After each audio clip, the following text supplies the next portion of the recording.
اللہ کے نبی صلی اللہ علیہ وسلم نے فرمایا وَفَرَاغَكَ قَبْلَ شُغْلِكَ، وقت کی قدر و قیمت کو سمجھو اس سے پہلے کہ تمہارا وقت ختم ہو جائے۔ آج ہمارے پاس ٹائم ہی نہیں ہے۔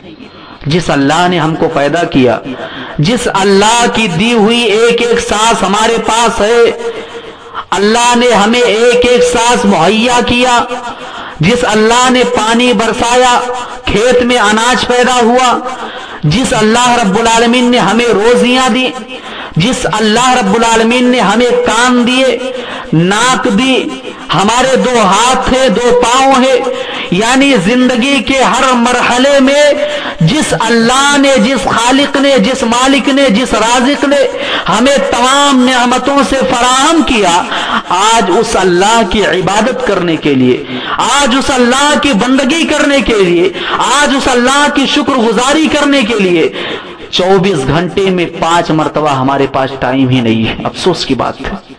وَفَرَاغَكَ قَبْلَ شُغْلِكَ، اپنے وقت کی قدر و قیمت کو سمجھو۔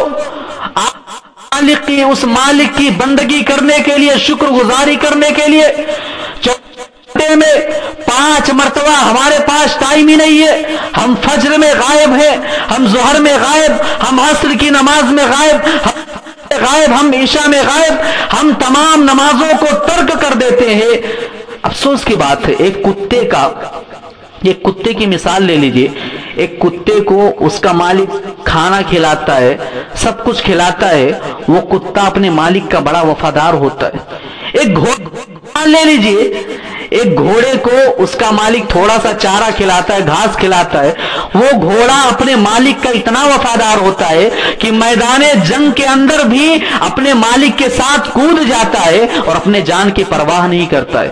افسوس کی بات تو یہ ہے کہ ہم یہ کمتر جانور جن کی ہم مثالیں دیتے ہیں، ان جانوروں سے بھی بدتر ہو چکے ہیں۔ یہ ہمیں سوچنا چاہیے، غور کرنا چاہیے۔ آج اس اللہ کی بندگی کے لیے ہمارے پاس ٹائم ہی نہیں۔ ایک مسلمان بیمار ہو گیا، اس کی عیادت کرنے کے لیے ہمارے پاس ٹائم ہی نہیں ہے۔ ایک مسلمان، اس کا انتقال ہو گیا، اس کے جنازے میں شریک ہونے کے لیے ہمارے پاس ٹائم ہی نہیں ہے۔ یہ آج ہمارے ٹائم کی بات ہے۔ آج یہ ہمارے ٹائم کا معاملہ ہے۔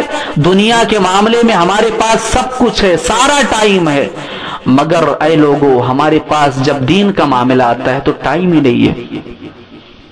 یہ افسوس کی بات ہے۔ وَفَرَاغَكَ قَبْلَ شُغْلِكَ، اپنے ٹائم کی قدر و قیمت کو سمجھو اس سے پہلے کہ تمہارا ٹائم ختم ہو جائے، تمہارا وقت ختم ہو جائے۔